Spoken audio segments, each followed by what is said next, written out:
प्रत्येक आयकर दाता एक राष्ट्र निर्माता।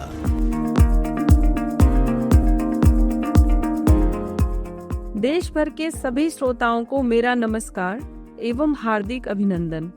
संवाद के इस एपिसोड में मैं हूं आपकी होस्ट प्रतिभा चौधरी, अपर आयकर निदेशक, जनसंपर्क, प्रकाशन एवं प्रचार, केंद्रीय प्रत्यक्ष कर बोर्ड, नई दिल्ली। संवाद के एक और सत्र में आप सभी का स्वागत है।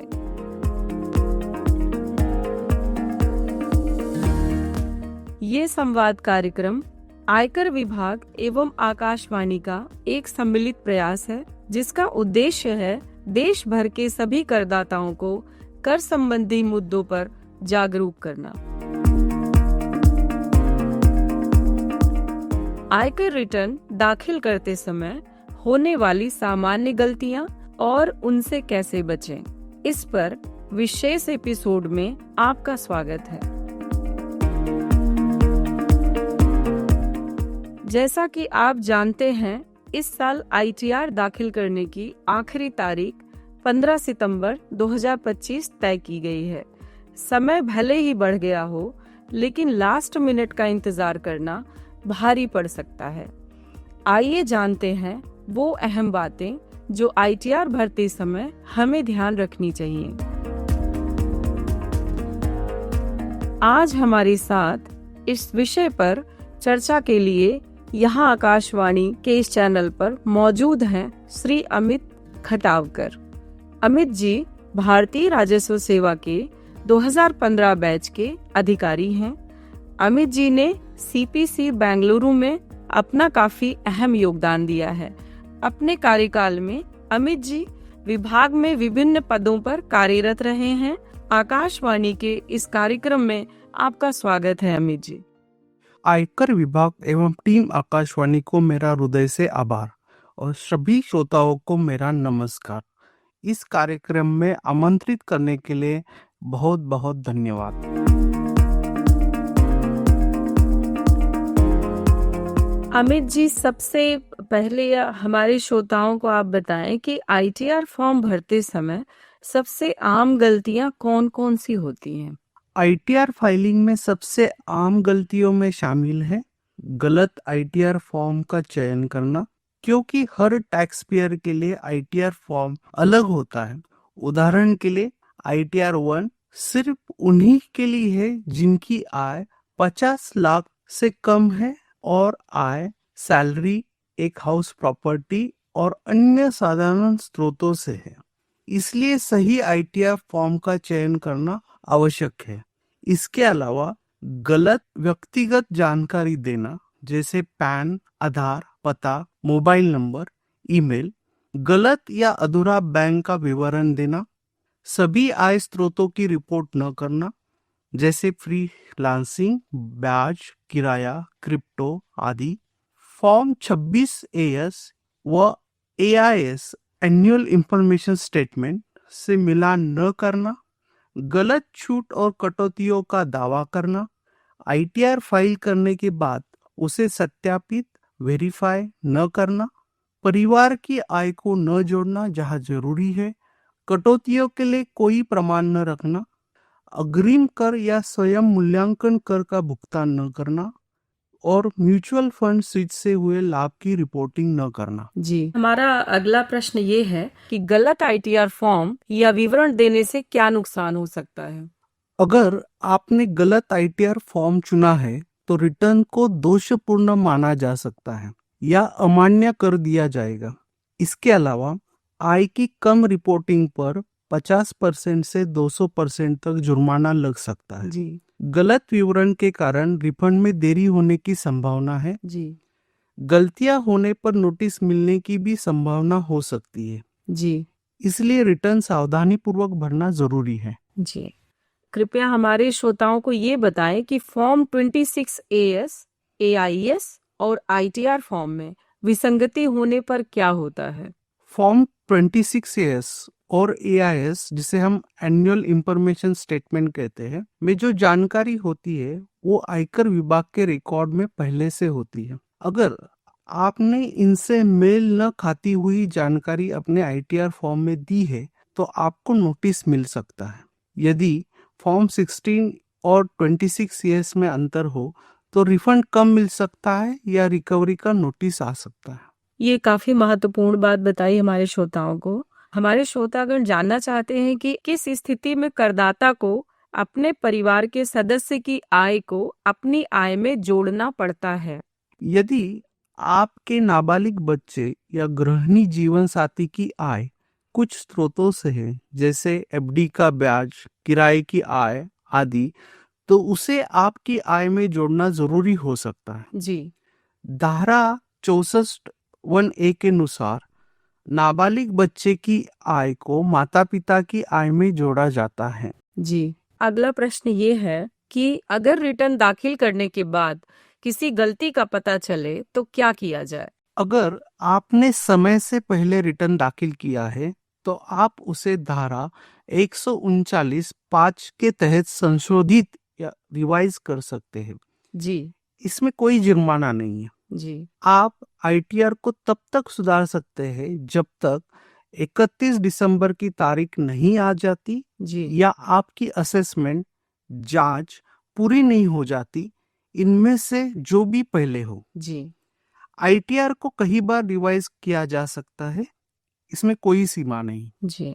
हमारे श्रोतागण जानना चाहते हैं कि आईटीआर वी का ई वेरिफिकेशन क्यों जरूरी है? आईटीआर फाइल करने के बाद 30 दिनों के भीतर ई वेरीफाई करना अनिवार्य है, वरना आपका रिटर्न प्रोसेस नहीं होगा। ई वेरीफाई आप कर सकते हैं आधार ओटीपी से, इलेक्ट्रॉनिक वेरिफिकेशन कोड के माध्यम से, या अपना हस्ताक्षरित आईटीआर वी को सीपीसी बेंगलोर भेजकर वेरीफाई भी कर सकते हैं। कृपया हमारे श्रोताओं को ये बताएं कि म्यूचुअल फंड, एफडी, ब्याज, रिफंड ब्याज जैसी सूचनाओं को रिपोर्ट करना क्यों जरूरी है?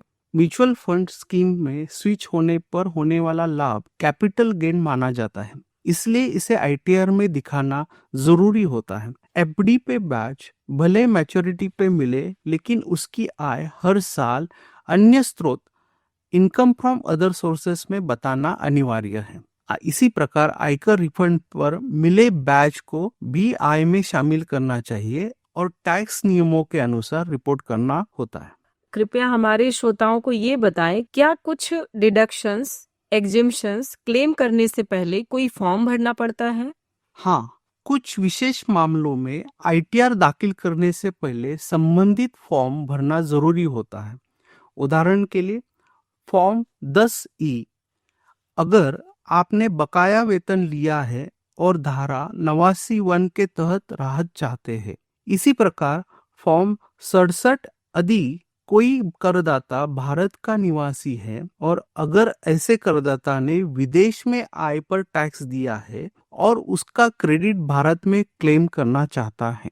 कृपया हमारे श्रोताओं को ये बताएं कि क्या हम ई वेरीफाई किए बिना ही आईटीआर को रिवाइज कर सकते हैं? अगर आपने नियत तारीख से पहले गलत आईटीआर दाखिल किया है तो आप रिवाइज रिटर्न दाखिल करके उसे ठीक कर सकते हैं, लेकिन मूल रिटर्न की पुष्टि करने के बाद ही। हालांकि अगर आपने गलत आईटीआर फॉर्म चुना है तो आपका रिटर्न अमान्य माना जा सकता है। जी।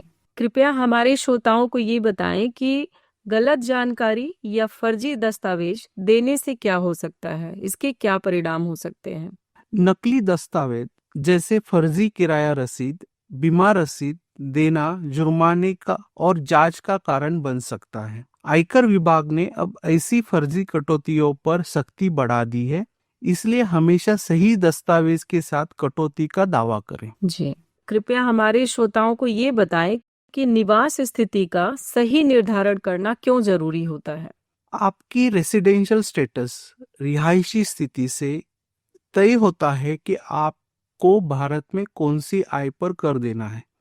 यदि आप निवासी हैं तो भारत और विदेश में सभी आय पर टैक्स लगता है, जबकि अनिवासी एनआरआई होने पे केवल भारत में अर्जित आय पर टैक्स देना होता है।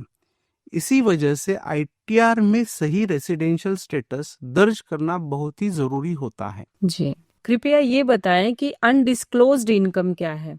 ऐसी आय जो आयकर रिटर्न में नहीं दर्शाई गई है तथा जिस पर कर का भुगतान नहीं किया गया है उसे अनडिस्क्लोज आय माना जाता है। जी, कृपया ये बताएं कि करदाताओं को अपना इनकम टैक्स रिटर्न ITR सही तरीके से भरने के लिए भरोसेमंद जानकारी कहाँ से मिल सकती है? इनकम टैक्स विभाग ने अलग अलग प्रकार के करदाताओं के लिए अक्सर पूछे जाने वाले सवाल, FAQs, ट्यूटोरियल्स और दूसरी उपयोगी जानकारी उपलब्ध कराई है। ये सारी जानकारी विभाग की आधिकारिक ई-फाइलिंग वेबसाइट पर मौजूद है। करदाताओं से ये अनुरोध है कि वे इस वेबसाइट पे जाके इन जानकारियों को ध्यान से पढ़े ताकि इनकम टैक्स एक्ट के नियमों को समझ सके और बिना किसी गलती के अपना रिटर्न भर सके। जी, ये सूचना काफी महत्वपूर्ण है। इससे निश्चित रूप से सभी श्रोताओं को अवश्य लाभ प्राप्त होगा। तो इस प्रकार आप सभी ने जाना कि आयकर रिटर्न भरते समय किन बातों का ध्यान रखना चाहिए। सही फॉर्म, सही जानकारी और सभी आय को सही तरीके से रिपोर्ट करना न केवल आपकी टैक्स प्रक्रिया को आसान बनाता है बल्कि आपको नोटिस और जुर्माने से भी बचा सकता है।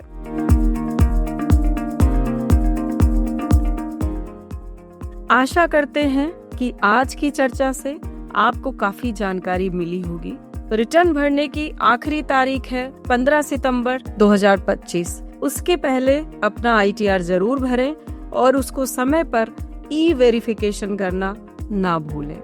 धन्यवाद अमित जी, धन्यवाद।